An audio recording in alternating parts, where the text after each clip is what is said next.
action moving forward. Crucial muli ang blue side na makikita natin. Merong changes na nangyari but I feel like doon nakakakuha ng victory sa ating dalawang teams. Yeah, this time around, TNC is gonna be heading towards that blue side once again. Ayan na. And wala na naman yung mga heroes in Demon Kite. Julian is most likely gonna be contested in this specific game, pati na rin yung Nolan.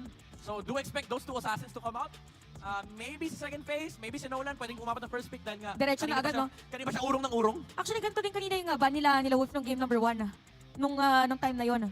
Parang dami nakasulat. Mga boss, pwede ba pa-zoom in doon? Parang may mga secret technique eh. May mga secret jutsu eh. Oo. Yung Wolf Index yun eh. Ayan, oh yan o! Ayan, the Pati face zoom in of- sa papel. Para Ay, start napa-stomach reveal, it start reveal. ulit. Sabi ni Wolf, ay teka, nakikita ng camera. Sa caster, nakikita ng camera eh. Pero yung sa yung kila Masters sa The Basic, na parang naka-portfolio siya eh. May picture pa yan ng hero. Ay. Nasilip namin before kasi sila yung nasa home eh. May ano, may... So ano to, the Visual. Xerox copy May visuals. versus the portfolio. Oh. Okay. Ayan na yung Ay, kabayo na naman. Game Okay. number 1, very, very safe. Is Yeah, this yeah. Nolan and Zaska? Yeah, this is what we're talking about from the start, di ba? Ano yung adjustment na posible nating makita dito that, you know, both of the teams can do kung game number 1, halos parehas lang yung naging drafting patterns in the first phase? I mean, for TNC, it's a strong opener still na nakuha nila yung high loss. For Aurora, pwede nila baguhin yung variation para magulo yung utak ng ni Coach Wolf dito. Pero again, Zask and Nolan is open. Actually, kahit ngayon Edith Nolan eh. Kasi yung Zask, pwede nilang ibigay sa TNC, kunin nila yung Valentina. Parang daming choices ni Uwe, parang mag-e-enjoy si Uwe Mamili dito. na lang siya kung Oo, alin yung mamili siya. kailangan sa sitwasyon. Ay, Ay, open nga Oo pala nga yung pala, kasi yun. kanina yun yung next 2 picks. Yes. So, dinisregard na muna nila si Nolan. Mukhang sila Wolf. Pero may option sila Coach Wolf yung kukuha. Pero may option pa kasi sila. Pwede rin maging Julian. Faramis. Oh, I like Napakintay it. ang ilan sa mga parte dito ng TNC. Yeah, I like it. Paramis against Phobos is nice kasi kahit sabihin natin ang daming talon, ang daming set, once sa mag-netherrealm na yan, wala nang pake sa nararamdaman mo yan, pwede sila sumugod. Ang kailangan nilang isipin dito is sino papatay ng Zask. Again, Claude is up there for the taking. Kaso pwedeng gawin ng Aurora dito, kunin nila Edith para medyo mablock nila yung TNC from getting that hero. Unless gusto na mag-Nolan ni Demon Kite dito, it's a nice choice still, even though may Netherrealm. At least, nandoon yung capability mo to burst down the Paramis in the first place. Papagamit siya ng Purifier Flicker, tapos ma-force out mo yung Netherrealm. As long as hindi ibang tao yung magsasuffer because of the Netherrealm. So now they do go for the Nolan. Primary target number 1 ni Demon Kite dito is i-force yung Netherrealm ng TNC. Well, madali yung para sa kanya as long as mag-poke na agad. Even before turtle nga, pwede niya nga i-delay bago umikot dun sa may EXP lane para hindi na makasama. Kasi very crucial yung Netherrealm tsaka yung Glorious Pathway. Pag nag-disrupt nila yung switching, di ba? Nag-switch yan usually para mag-level 4 na Yeah. before turtle. And si Demon Cat yung possible na makagawa niya. Pero pwede rin yung gawin ni Kazel against UN. Yeah, yung half map o yung river control sobrang importante in the first circle kasi talaga nagkakaharangan ng mga mages, nagkakaharangan minsan ng mga junglers.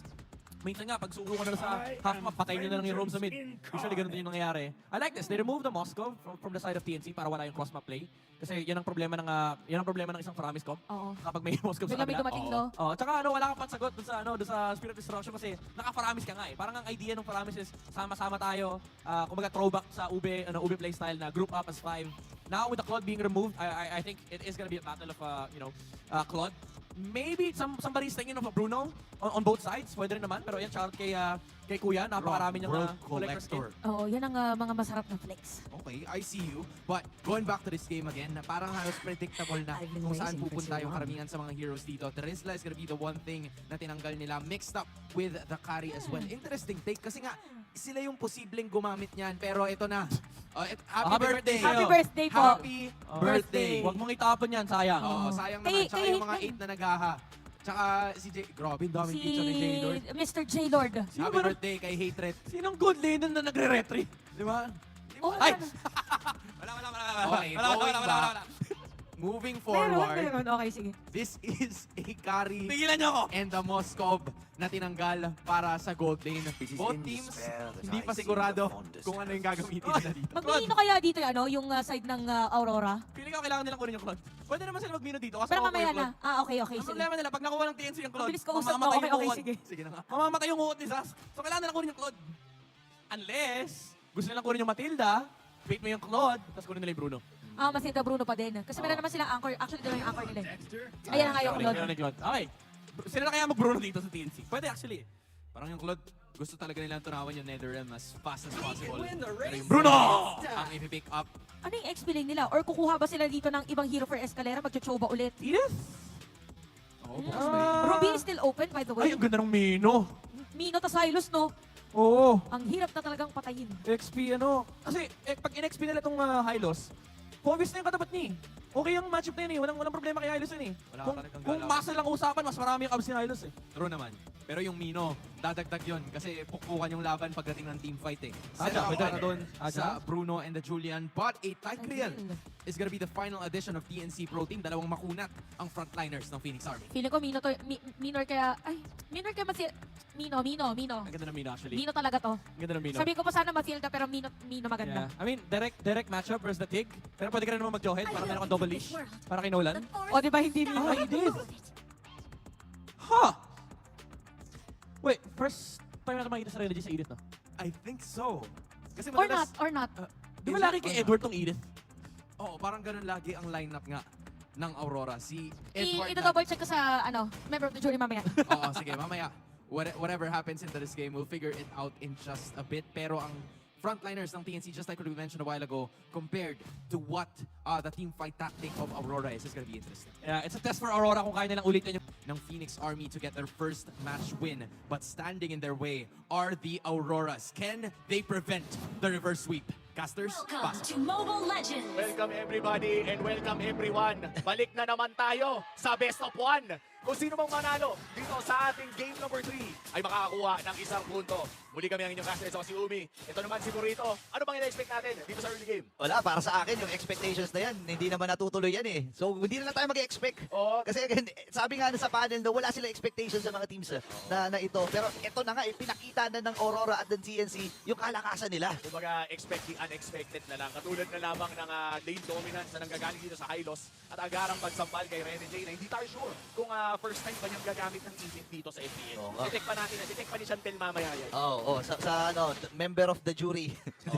Hindi ko alam kung saan niya kukunin yun. Pero again, nakita natin na para sa composition kasi ng TNC, ang dami nilang bruise squad, ang dami nilang pang frontline. Oo. Kumbaga parang yung harapan nila ay mahirap talagang lusutan. At buti na lang for Aurora, no, marami silang mga hero na magaling naman lumusot. Yun. Kumbaga hindi mo kailangan, mamandohan mo lang yung bandang harap, pero ito wala nang pagmamando-mando. Pinano-mano na. Okay, si Escalera ang pinurse dito habang retribution. Flicker naman from Escalera, sabay TP out. Kaya si Kaysen, alam mo naman na level 3 lang kailangan yan. Hatak din naman Lancy dito. Atapak ng Cyclone Eye dito si Demon Kite. Pero pwede siyang bumalik. Kaya lang, atras na rin muna dito si Kaysen. Respeto ibibigay na magkabilang ko po na. Yun. Ayan, nalinis din natin. At butututan, no, linisan na rin ang iniisip natin. Kailangan muna maglinis ng mga buff for the sides of both teams. Talagang kailangan nilang mag-set up for that first turtle. And usually, no, kapag assassin naman, nagbabuff muna yan. Pero mukhang binigyan muna si Uwe dito sa mid lane. No Dominators Descent available for the first turtle fight. Maliban na lamang kung papatagalin nila bago magsimula ng pagong dito. Okay, hahatakin na rin ni Escalera to na napag-usapan natin kanina. Level 3 lang kasi ang kailangan ni Kaysen para magkaroon ng mga enhanced chain, sword, and sight.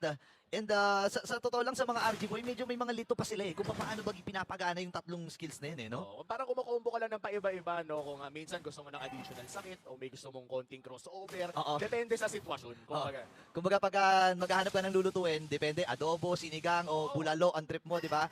Pero depende yon kung pagpapayagan ba ng Aurora na makaset up at makakuha ng magandang galaw dito ang TNC. Now, yung nakamay nandun, hindi na napagagalaw dito si Head, pero Ay, nagamit na rin yung Nether Realm habang 3K yung buhay ng Turtle. Edward versus 4. Pero si Casey pa rin magwawag dito sa tulong. Unang turtle na game. Wow! Sabay implosion. Escalera ay buhay pa rin. Initake down na rin muna nila itong si Heads. Habang habulan ang nagaganap. Takas muna si Casey. Escalera ay nandun din with a Sacred Hammer.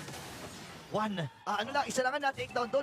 Oo, masyado atang nanggigil si Kuya Iscan, no? Yeah. Nakuha na nila yung turtle at medyo malayo na mga kampe. Pero naka-3-man setup kasi. Yun nga eh. Nakita na yun, nakapag-set na sa tatlo. And for that, of course, TNC, hindi nila nakuha ang gold lead despite getting that first turtle. Talagang mukhang nakakalamang pa rin sa farm ang Aurora. And looking at the items rin quick, no? Makikita natin na may malaking diferensya sa build ng Bruno ngayon with the pantalon na kinuha niya na maaga. Okay, nabababaran din dito. Nagamit na yung Glorious Pathway. Pero kasi parehas makunat yan eh, no? Remember na bago na yan, hindi na yan yung kilala nating Povius. Physical damage na yan. Iba na. Ang buuan yan, physical item na rin, and defensive items, eh, di ba? So, iba na to, no? Iba na talaga. Shout out dun sa nakatapat ko sa RG. Sino yan? Na may nag-ano ba naman, nagbuo ng Magic Resist. Ay, nung, nako. nung nakapobius ako, sabi ko, hindi nanonood ng MPL. Hindi, No? manood kayo kasi ng MPL. Ito, ngayon yung mga nanonood ng MPL, marirealize nila na ang focus niya, ay, wait lang ha! Kung natin pag-usapan niya kasi mahahatak din at si Remy yung unang mamamatay. Ilalatag na rin dito yung Glorious Pathway. Kinamaan ng kaltok. Si Demon Kite ay hindi na rin nakatakas. Tatlo ang tutumba. Wow. And with a potent early game, TNC Protein. Pro Team. Sorry, hindi Protein. Sorry, medyo nag-aanap na eh. Panoorin muna natin ang replay na naganap na laban doon. Wala atin ng Infinix. Makikita natin yung damage na nanggagaling dito sa Aurora. Akala natin yun na yun eh. Pero yung Netherlands talaga, yung parang yung Black Blade ni Proteins yung dating eh. Oo, ang ganda pang reset nun, eh, no? Pero pwede rin naman yung TNC Protein kasi nga mga nag-workout din yung mga yan. Oh, wait lang, kasi Ed versus Edward, nakakap na naman na yun nandun. Yung pursuit ay nagamit din, pero libre yung turtle para sa Aurora. Aurora getting an objective, pero mukhang magiging trade dito with TNC would be map control. Doming maingat sa kanyang pag-lane. Reason mapapalayo na rin. Overall, mukhang hawak na ng TNC Pro Team ang early game. Tulad na lamang ng napanood natin sa una at pangalawang laro. Kailangan na lamang nilang mag-throw during during a Lord fight kasi mukhang doon sila nananali eh. Oo nga eh. Yung mga decision making, lalo na sa mga late games, no? Again, dito papasok yung chemistry na binubuo ng mga kupunan, no? Ang Team Aurora, maalala natin, bagong buo din lang to. Pero kasi yung ilan sa kanila ay magkakasama na rin talaga ng matagal na panahon. At majority ng mga players nila ay may mga international na achievements na rin. As compared dito sa TNC, na yung ilan sa kanila ay meron na rin international experience. Pero kasi kung in terms of chemistry, may mga something pa sila na hinahanap. Kaya nga ang ganda rin ng addition ni Coach Wolf. Kasi nakita ko may mga ano pa sila eh. May mga jamming pa sila ng mga gitara-gitara, di ba? May mga sessions pa sila ng mga gym, di ba? So, laking tulong nun. Alam mo, ibang-iba kasi yung buhay ng mga professional players natin. No? Yung salo na sa esports, larangan kasi ng traditional sports. Pagkatapos ng training nyo, pwede na kayong magkanya-kanyang buhay. Eh. Pero dito kasi sa esports, parang parte na talaga. Hindi kanya-kanyang buhay, isang bahay na. Naku, iisahan din nata nila si Coach Ever, mga taas fight naka-flicker. At the-takedown siya doon ni Demon Kaita. Ayun na, napakagandang fracture play mula sa Aurora. Getting into the turret as well, pero mukhang maagara makakadepensa with a conceal. Nice conceal mula sa TNC with a no na emote pa. Alam mo yung sure-nament na San Antonio yun, pero dahil sa bonus movement speed na nakuha nila, ay nakadepensa pa sila. Oy, pero speaking of bonus, 4v3 ang magiging laban na ito, Renny J. Alam niya na may mga tao sa gilid, inaantay lang niya na magsimula dito ang TNC. Pero makakatunog na rin ang Aurora kasi masyado nang malaki ang oras na kinakain nung pagsilip-silip nila dito sa may top lane. Nice positioning mula kay Edward doon sa may elbow shot. Mukhang makakahuli pa nga ng isa. Hazen already throwing out the empowered chain. Kaya naman mukhang ang turtle na to ay pumunta sa kamay ng Aurora. Another objective secured para sa mga boys. Okay, so ngayon nakikita natin yung pagsasama-sama din ng Team Aurora. Ramdam mo na nire-respeto na nila yung kakayahan ng TNC dito. Kasi kapag 5v5 team fight, masasabi ko na pwedeng may kalamang dito ang TNC dahil nga sa extended team fight capability ng lineup nila, 'di ba? Meron kang Netherrealm, yung Glorious Pathway, actually may ticks ng heals din yan, 'di ba? Kapag nandoon ka sa may C5 extension, 'di ba? Tuloy-tuloy. Hindi man nakikita yung umaangat dahil lang nasasabayan ng damage. Yeah, 'di Kung ba? hindi naman yan yung mala-estes na kapag nag-pop ka ng ulti, biglang aangat, di ba? Pero at this point, still a very crucial defensive ability. Nasa sobrang creative na mga players natin ay nagagamit na rin siya offensively. No? That's really why napakalakas ngayon ng Hylos dahil versatile siyang exploit laner. No. Tsaka hindi rin biro yung damage niya, yung ring of punishment niyan, hindi mo rin pwedeng babaran. And lalo na yung adjustment. Feeling ko isa din sa mga reason yung adjustment mula doon sa Elegant Gem. Oo. Na meron ka kapag bumaba doon sa first. Mamaya din mag-usama niya kasi takedown na nila si Heads. May lalabang yung Glorious Pathway pero sabat ba? Hindi. Dahil mas malakas ang 3 sa 1. And 4 pa nga yung nag-burst sa kanya doon. Kahit naka-revitalize ka pa o Glorious Pathway, hindi magiging sapat ang defensive abilities na yon para mabuhay sa burst ng 4. But that is a crucial pick-off mula sa Aurora, growing their gold lead to 1.3k. At mukhang makakatore pa nga sila sa gusto nila. Yeah, hindi na rin susubok dito si Kaysen na depensahan yung bottom tier turret. Yung tier 1 turret doon sa may bandang ibaba. Pero ilang segundo na rin bago mabuhay yung unang malaking objective ng laban na ito, which is the Lord. Kailangan na nila mag-control ng mga waves. Ito na yung pinaka-importanting team fight, mas lalo na para sa TNC. Dahil pagka na-turn nila ang tide sa laban na to, with getting that first Lord, ay may malaking chance na makuha ulit nila ang control. But for Aurora, getting this Lord means pwede pa nilang makontrol yung mapa na hindi pa nila masyadong nabubutas dahil nandyan pa rin ang mid-lane turret ng TNC. Yeah, ang ganda na ginawa ni Renny J doon, kung sa mga hindi nakapansin. Ini-slow push niya yung babang wave, no? Binawasan na niya ng konti kasi alam nila na sabay-sabay din naman babaanan yun at makakalamang sila pero mas makakalamang ata dito si Head kasi tumama na Ayun yung na! antok at si Yue nakasanib pa with the dominated set. Si Head sa magiging mapupuruhan at mamamatay courtesy of Aurora kaya nga naiipit sila doon sa may maliit na iskinita. Pasok din, mamamatay si Demon kay Kaysen. Well, secure that one at mamamatay pa rin. Si Doming, makakakuha si Doming doon at si Lancy ay makakabawi din. At ang bawi ni Doming ay naroon the next standard, ladies and gentlemen. At 3 ang mati-take down na para sa TNC. Mamaw po pwesto.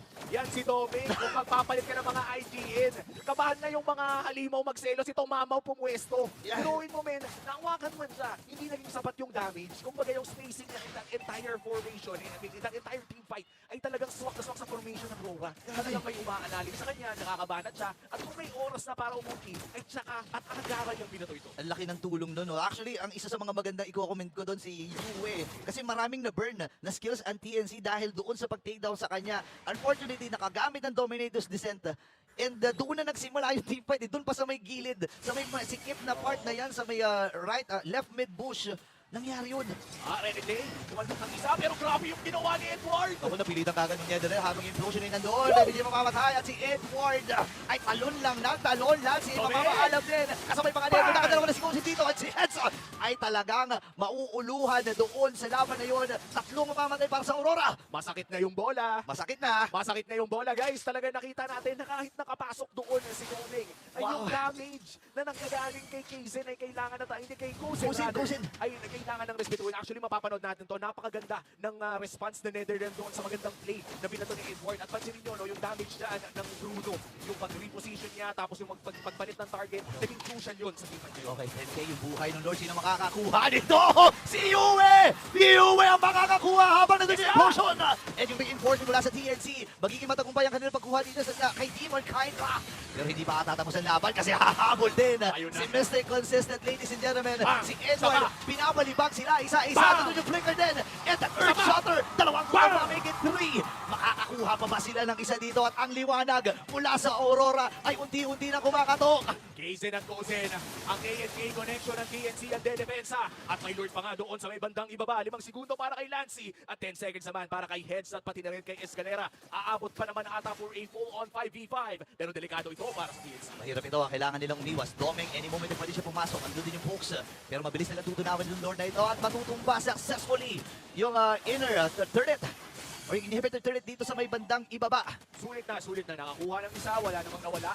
And I think that is overall a victory for Aurora. And siguro ayaw din lang nilang patulan na wala pang access sa flicker si Rene J. Alam nila kung gaano ka-importante ang flicker sa isang Edith dahil alam naman na natin na yung dash ng Edith ay hindi rin ganun kalupit in terms of yung mobility. Mainly because ito yung isa sa mga konting dash na hindi lumulusot sa wall. Oo, no, maikli lang yung dash, no? Oo. Pero kapag tumama naman sa'yo nun, i-ano ka niyan, ano ba tawag yun? German suplex. German suplex, wila RKO, lahat na. I-edit venerasyon ka. Edith venerasyon. Babalibagin ka na talaga. But for Rene J right now, maganda naman ang kanyang pwesto. Pero mukhang delikado pa rin kung sakaling makita siya ng mga miyembro ng TNC na mukhang safely namang nag-explore around the map. Talagang naglilimitahan lamang ng nakikita para sa isa't isa. Oh, ayaw magpakita na magkabilang kuponan nito. Kasi nga naman, marurunong magbilang sa mapa yan, no? Yung sobrang importante niyan, lalo na sa mga, yun, yung mga nanonood ngayon ng mga AFG boys, di ba? Kailangan yung matuto magbilang sa mapa, no? Pero again, mahaba pa naman, 40 seconds pa naman ito, mahabang window pa to para makapag-flow ng minions, makapag-check ng mga bushes, at si Yue lang ang nagpapakita kung sila gagamitin na nilaban ni Glorious Pathway, habang ito ata yung pagbawi, at makakakuha ba? Netherrealm nagamit na, naku po, marami na ubos sa ultimate mula dito sa TNC, at ito na ang bawi ng Aurora, ito nagamit din, mamagsak dito si Escalera, at susunod na nila dito si Kaizen. Ayun na nga. Isama na natin si Heads, atras ang magiging call dito ng TNC, medyo mataas ang dead timer, pwede ata nila tapusin to. Grabe, Edward sa harap. Rene J sa likod.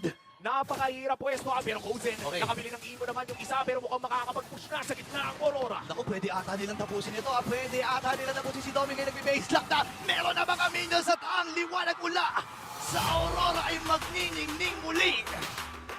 1 point secured para dito sa Aurora.